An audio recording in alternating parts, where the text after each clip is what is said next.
the Cookie Couture. My name is Lupita. Some of you have asked me how I do my makeup, and today I will be sharing it with you. Plus, I will tell you a royal icing disaster story. From makeup cookies to makeup mishaps, this story has stress, exploded icing bags, and a big lesson learned. Let's get started. I started by washing my face and preparing my skin so it's ready for makeup. Lately, I have been going for a more natural makeup look, inspired obviously by Nina Sparks' style, which I think is so fresh and pretty, and it is also good for a more mature skin.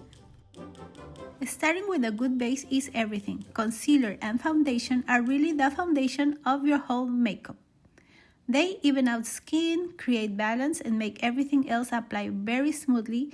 If the base isn't right, it's harder to make the rest look polished. First, I am applying the concealer and I am going to use my fingers to blend it. And honestly, the same thing happens when decorating cookies. The foundation there is your icing consistency. If your royal icing isn't at the right consistency, everything you try to add on top, details, lines, decorations, becomes so much harder to control. A good base makes everything easier. I apply setting spray particularly on the places that I put the concealer, and I am going to blend it with my fingers. Whenever I go to teach my cookie decorating classes, there is a lot of preparation involved. I also spend time getting ready, but sometimes things happen and you just have to figure it out. I always try to be prepared with extra pastry bags in case one pops, extra icing, and extra cookies in case someone can't resist taking a bite or one breaks.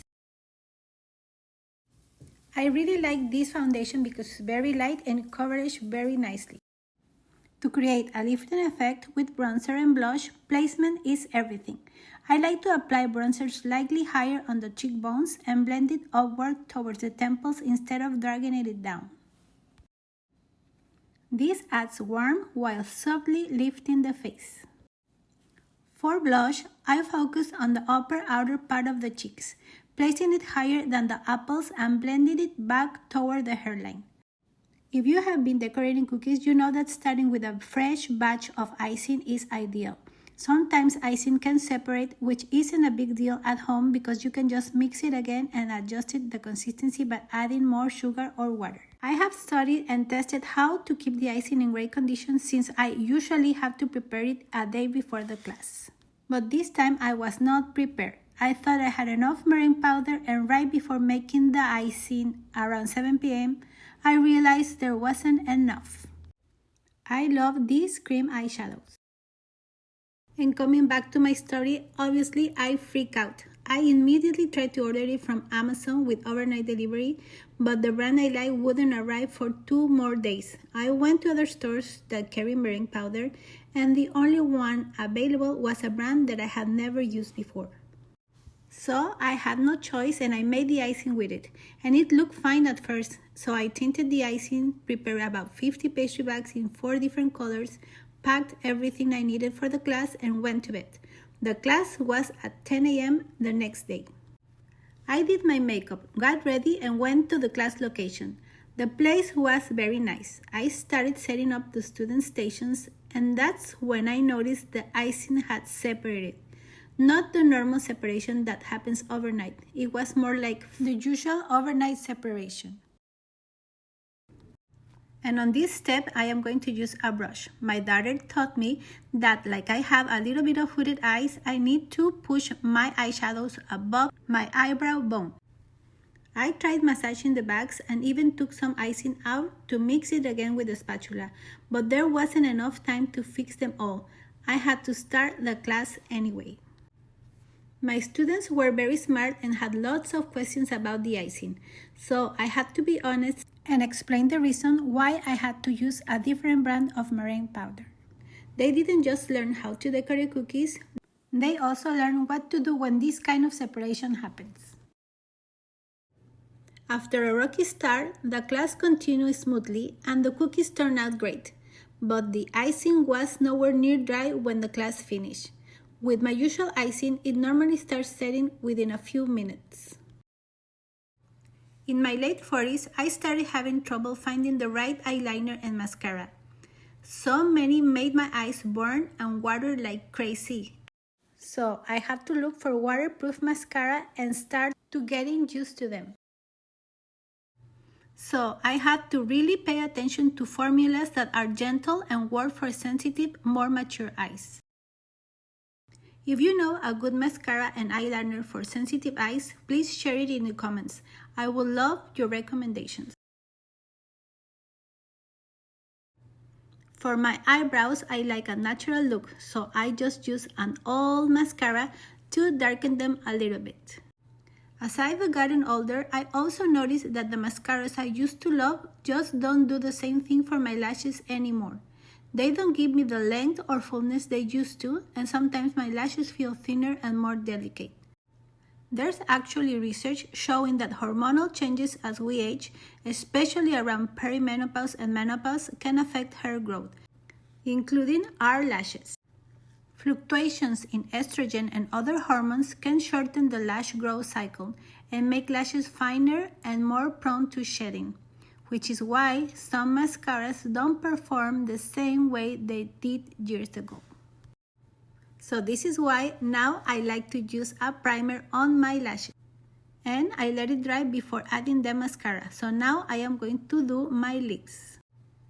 Nina Park is known for her signature soft, natural looking lips that enhance your shape without looking overdone. And that's the technique I like to follow. She often starts by outlining the lips with a liner that's close to your skin tone, not your lip color. This helps softly shape and balance the lips without looking harsh. Then I go with the second lip liner that's closer to my natural lip color and define the lip line more precisely. And let me tell you, I am not very good on using lip liners.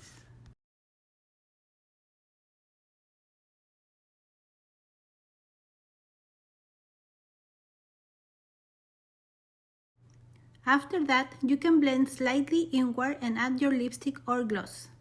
It gives a fuller but still very natural, youthful look.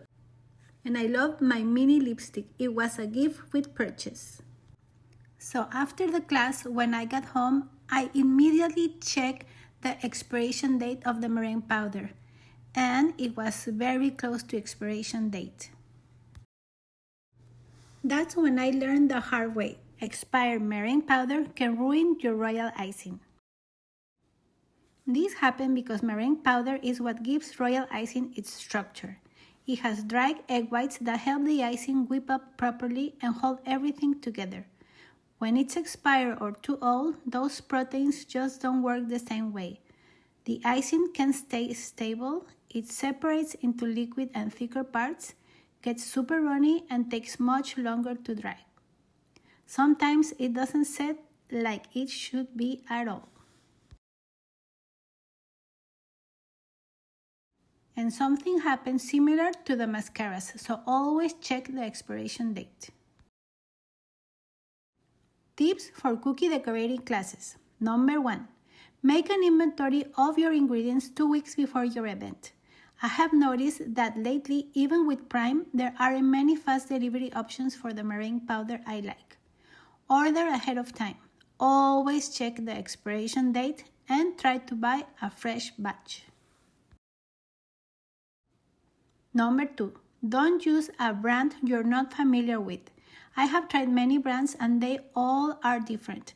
At first, the icing may look the same, but after a couple of hours, you will notice differences. Number 3. Always bring extra powdered sugar and spatulas. Number 4. Prepare at least 2 extra pastry bags of each icing color. Number 5. Always bring extra pastry bags, cobblers, tips, and rings. I like to teach beginner classes using pastry bags with decorating tips. I have noticed tipless bags can be harder for beginners to manage, but also the pastry bags can break. Number 6. Have an assistant if possible. It really helps you so you don't waste time fixing problems instead of teaching, especially when students need help at the same time. I love this mascara, and when I have time, I double the layer on my lashes. Now I am going to apply a little bit of setting powder.